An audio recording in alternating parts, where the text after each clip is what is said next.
Malkajgiri parliament నియోజకవర్గ BJP అభ్యర్థి ఈటెల రాజేందర్ ఎన్నికల ప్రచారంలో జోరు కనబరుస్తున్నారు. సర్వే రిపోర్టులలో ఈటెల రాజేందర్ విజయం దాదాపు ఖాయమంటూ రావడంతో మెజారిటీపై ఈటెల దృష్టి పెట్టినట్లుగా తెలుస్తోంది. నియోజకవర్గంలో ఏ ఒక్క సామాజిక వర్గాన్ని కూడా వదిలిపెట్టకుండా ఈటెల రాజేందర్ కలుస్తూ బీజేపీకి ఓటు వేసి గెలిపించాలని విజ్ఞప్తి చేస్తున్నారు. శుక్రవారం ఈటెల రాజేందర్ ఎల్బీ నగర్, రామంత్పూర్, వనస్థలిపురం, బిఎన్ రెడ్డి నగర్ లో బీజేపీ విజయ సంకల్ప యాత్ర రోడ్ షోలో పాల్గొనడం జరిగింది. బీజేపీ ముఖ్య నాయకులు పాల్గొన్న ఈ యాత్రలో ఈటెల మాట్లాడుతూ బీఆర్ఎస్ మరియు కాంగ్రెస్ పై తీవ్ర స్థాయిలో విమర్శలు చేశారు. మన మోదీని మళ్లీ గెలిపించడం మన గ్యారంటీ, దేశాన్ని అభివృద్ధిలోకి తీసుకువెళ్లడం మోడీ గ్యారంటీ అన్నారు. భారీగా తరలివచ్చిన బీజేపీ శ్రేణులను ఉత్సాహపరుచుతూ ఈటెల మాట్లాడారు. రేవంత్ రెడ్డి గారు నా తెలంగాణ ఆడబిడ్డలకు 2500, ₹1,00,000 కళ్యాణ లక్ష్మితో పాటు తులం బంగారం, చదువుకునే ఆడపిల్లలకు స్కూటీలు, 4,000 పెన్షన్ ఇస్తానని చెప్పావా లేదా అని ప్రశ్నించారు. అతి తక్కువ కాలంలో ప్రజల విశ్వాసం కోల్పోయిన పార్టీ కాంగ్రెస్ పార్టీ. రేపు కేంద్రంలో ప్రధానమంత్రి అయ్యేది నరేంద్ర మోదీ గారు. పేదలకు ఇల్లు కట్టించే జమీదార్ నేనే తీసుకుంటానని హామీ ఇస్తున్నాను.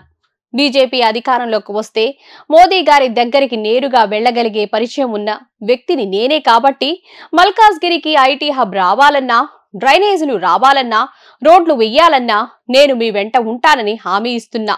కరోనా వచ్చినప్పుడు మీరంతా గడగడా వణికిపోయారు. నేను దీనికి మందు లేదు, ధైర్యమే మందని పేషెంట్ల చుట్టూ తిరిగి 1000 మంది పేషెంట్లను కాపాడిన బిడ్డను నేను. 8 సంవత్సరాలు అధికారాన్ని చలాయించిన కేసీఆర్ మునుగోడు ఎన్నికల సమయంలో జీవో నంబర్ 118 ఇచ్చి మీరు కొనుక్కున్న ఇళ్లు కట్టుకున్న భూములను గవర్నమెంట్ లో పుక్కిడిలో ఇచ్చిన భూములులాగా మార్చింది అంటే ఎంత దుర్మార్గమో ఆలోచించండి. ఈ జీవోను సవరించేంత వరకు ఈటెల మీ బిడ్డగా ఉంటాడు. ఆ సమస్య పరిష్కరిస్తా అని చెప్పి మీకు హామీ ఇస్తున్నాను. భారతీయ జనతా పార్టీ మిగిలిన పార్టీలన్నింటికంటే ముందుగా అభ్యర్థులను ప్రకటించింది.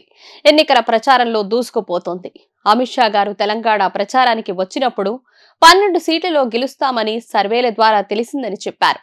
ప్రధాని మోదీ గారు మల్కాజ్గిరిలో రోడ్ షో, ర్యాలీని చూసి మంత్రముగ్ధులైపోయారు. మల్కాజ్గిరి ప్రజల ఆదరాభిమానాలకు ఎంతో సంతోషించారు. ఈసారి బీజేపీ పార్లమెంటు ఎన్నికలలో విజయ కేతనం ఎగరవేయడం ఖాయమని ప్రకటించారు. ఈ నెల 5వ తేదీన హోంమంత్రి అమిత్ షా గారి సభ హైదరాబాద్ పెరేడ్ గ్రౌండ్స్ లో జరగబోతోంది. ఈ సభకు మల్కాజ్గిరి పార్లమెంట్ నియోజకవర్గంలోని ఎల్బీ నగర్, ఉప్పల్, మల్కాజ్గిరి, మేడ్చల్, కంటోన్మెంట్, కుకట్పల్లి నియోజకవర్గాల్లోని ప్రజలు పెద్ద సంఖ్యలో పాల్గొనాలని విజ్ఞప్తి చేస్తున్నాను. రేవంత్ రెడ్డి 6 ఉచిత గ్యారెంటీలు, 66 హామీలు అసెంబ్లీ ఎన్నికల ముందు ప్రకటించాడు. కానీ ఉచిత బస్సు తప్ప మరే హామీని నెరవేర్చలేకపోయారు. అసెంబ్లీ ఎన్నికల్లో ఇచ్చిన హామీలను మరపించడానికి రిజర్వేషన్ల అంశాన్ని తెరపైకి తీసుకువచ్చారు. బీజేపీ రిజర్వేషన్లను రద్దు చేస్తుందని అబద్ధపు ప్రచారాలు చేస్తున్నారు.